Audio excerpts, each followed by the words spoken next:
स्वागत है आपका आपके अपने channel all is one exam में। जो भी आप में से किसी भी कंपटीशन लेवल की तैयारी कर रहे हैं तो आप इस चैनल के साथ में बने रहिएगा, क्योंकि यहाँ पे काफ़ी अच्छे अच्छे क्वेश्चंस कराए जाते हैं। तो बिना किसी टाइम को वेस्ट किए चलो क्लास को शुरू करते हैं।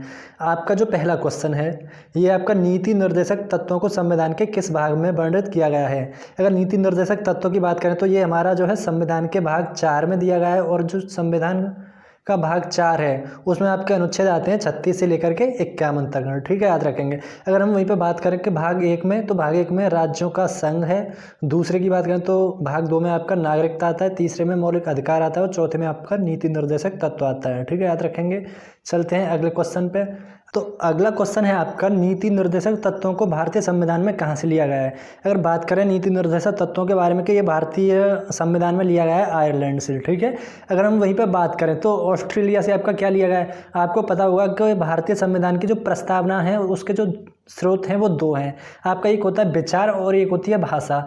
तो जो प्रस्तावना की जो भाषा है उसको कहाँ से लिया गया है, उसको लिया गया है ऑस्ट्रेलिया से लिया गया है, जबकि जो प्रस्तावना का विचार है उसको लिया गया है अमेरिका से। ठीक है, इसको भी याद रखेंगे। अगर हम बात करें तो मौलिक अधिकारों को कहाँ से लिया गया है, तो मौलिक अधिकार का जो स्रोत है उसको भी अमेरिका से लिया गया है। ठीक है, इस बात को भी याद रखेंगे इसके साथ। चलते हैं अगले क्वेश्चन पे।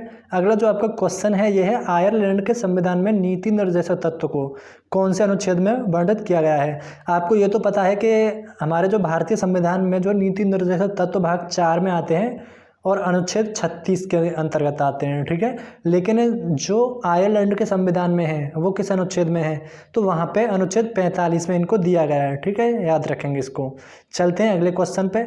अगला आपका क्वेश्चन है, आयरलैंड के संविधान में अनुच्छेद 45 में वर्णित नीति निर्देशक तत्वों को कहाँ से लिया गया है। आपको पता होगा कि भारत के संविधान में जो नीति निर्देशक तत्व जो दिए गए हैं इनको आयरलैंड से लिया गया है, लेकिन आयरलैंड के संविधान में कहाँ से लिया गया है, उनको लिया गया है स्पेन से। ठीक है, याद रखेंगे इस बात को।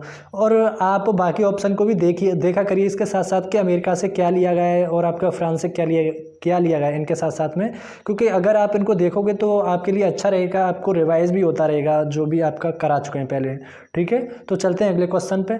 अगला आपका क्वेश्चन है, राज्य की परिभाषा का वर्णन किस में मिलता है। तो राज्य की परिभाषा के बारे में जो आपका है नीति निर्देशक तत्व भाग 4 में जो आता है, ठीक है, जो 36 से 51 अनुच्छेद है, इसमें राज्य की परिभाषा के बारे में बताया गया है। मतलब कि जो राज्य के जो दायित्व होंगे वो क्या क्या होंगे, तो ये आपके भाग 4 में दिया गया है। याद रखेंगे। ये आपका एग्जाम में यहाँ से क्वेश्चन आ जाता है कि राज्य के जो दायित्व होते हैं वो संविधान के किस भाग में और किस अनुच्छेद में हैं। तो याद रखेंगे ये नीति निर्देशक तत्व जो है भाग 4 में उल्लिखित है। ठीक है, चलते हैं आगे। सामाजिक, आर्थिक और राजनीतिक न्याय से परिपूर्ण शब्दों का प्रयोग कहाँ किया गया है। अगर हम बात करें सामाजिक, आर्थिक और राजनीतिक न्याय, इन शब्दों के बारे में आपको पहले भी बताया गया होगा। अगर आपने नहीं देखा है तो जाकर के प्लेलिस्ट को चेक करें और क्लासेस को लें।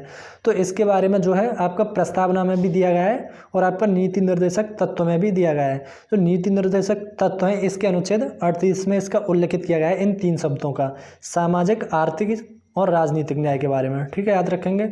चलते हैं आगे।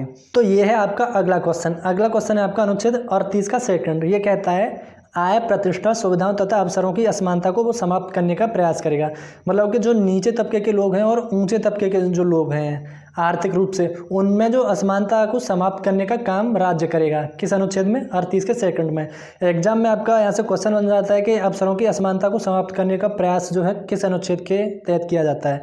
तो ये अनुच्छेद 38 के सेकंड में, और नीति निर्देशक तत्वों के अंतर्गत ये आपको आता ही है।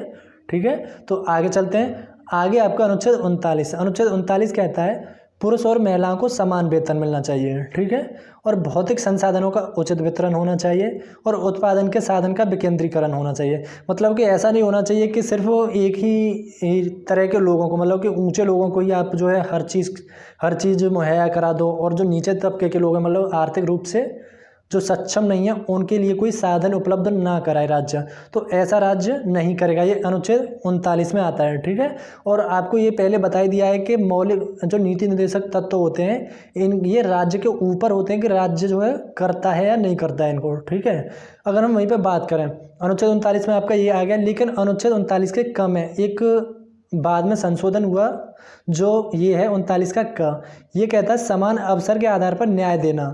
व निःशुल्क कानूनी सहायता उपलब्ध कराना ताकि गरीबों को अन्याय का शिकार ना होना पड़े। मतलब कि 39 के क में ये बात बोली गई है कि अगर किसी से कोई दिक्कत बन जाती है तो उसको जो है निःशुल्क कानूनी सहायता उपलब्ध करानी जानी चाहिए राज्य की तरफ से। ये जो है संविधान संशोधन किस में किया गया? 42वें संविधान संशोधन अधिनियम 1976 में शामिल किया गया इसको, 39 के क को। ठीक है, इसको याद रखेंगे। चलते हैं आगे है आपका ग्राम पंचायतों का गठन किस अनुच्छेद के अंतर्गत आता है। ये आपका जो है एग्जाम में काफ़ी बार क्वेश्चन आता है, तो आप इसको याद रखेंगे। क्वेश्चन ऐसे ही आता है कि ग्राम पंचायतों का जो गठन है किस अनुच्छेद के अंतर्गत आता है, तो ये आता है आपका अनुच्छेद 40 के अंतर्गत। ठीक है, इस बात को याद रखेंगे। और नीति निर्देशक तत्व भाग 4 के अंतर्गत ये आता है, आपको पता होगा। ये आपका अनुच्छेद 40 तक हो गया। चलते हैं अगले क्वेश्चन पे। अगला क्वेश्चन है आपका अनुच्छेद 41। कुछ दशाओं में विशेष बुढ़ापे और बेरोजगारी, बीमार, अशक्त आदि की दशा में काम, शिक्षा, लोक सहायता पाने का अधिकार सुनिश्चित करना, इसके लिए राज्य प्रभावी प्रावधान करेगा। इसका कहने का मतलब ये जो बुढ़ापे में, बेरोजगारी और बीमार, इन सब में जो है सहायता पाने का अधिकार सुनिश्चित करना होगा। किसको? राज्य को करना होगा। अनुच्छेद 41 इस बात को कह रहा है, क्योंकि आपने देखा होगा कि बुढ़ापे में जो वृद्धा पेंशन जो चलती है, बेरोजगारी जो मनरेगा का काम जो चला हुआ है, और जो बीमार होते हैं उनके लिए काफ़ी सारी जो योजना जो चलती हैं वो अनुच्छेद 41 के ही अंतर्गत चलती हैं। ठीक है, तो याद रखेंगे, आपके एग्जाम में यहाँ से क्वेश्चन आ जाते हैं। आगे है आपका अनुच्छेद 42। अनुच्छेद 42 कहता है कार्य की न्याय संगत और मानवीय दशाओं तथा मातृत्व सहायता हेतु सहायता उपलब्ध कराना। इसको ठीक है, याद रखेंगे अनुच्छेद 42 को। कार्य की न्याय संगत और मानवीय दशाओं तथा मातृत्व सहायता हेतु सहायता उपलब्ध कराना। चलते हैं आगे अनुच्छेद 43 है। अनुच्छेद 43 है कर्मचारियों का निर्वाह, मजदूर एवं कुटीर उद्योगों का विकास। मतलब कि जो मजदूर हैं और जो कुटीर उद्योग हैं उनका विकास का काम राज्य को करना होगा। किसके अंतर्गत? नीति निर्देशक तत्व के अनुच्छेद 43। ठीक है, ये है आपका अनुच्छेद 37। तो अनुच्छेद 37 कहता है, अनुच्छेद 37 में परिभाषित है कि राज्य के नीति निर्देशक तत्व संबंधी प्रावधानों को किसी भी न्यायालय में प्रवर्तित नहीं किया जा सकता। मतलब कि अनुच्छेद 37 ये कह रहा है कि जो राज्य के नीति निर्देशक तत्व होते हैं आप किसी भी अदालत में इसको चैलेंज नहीं कर सकते हो।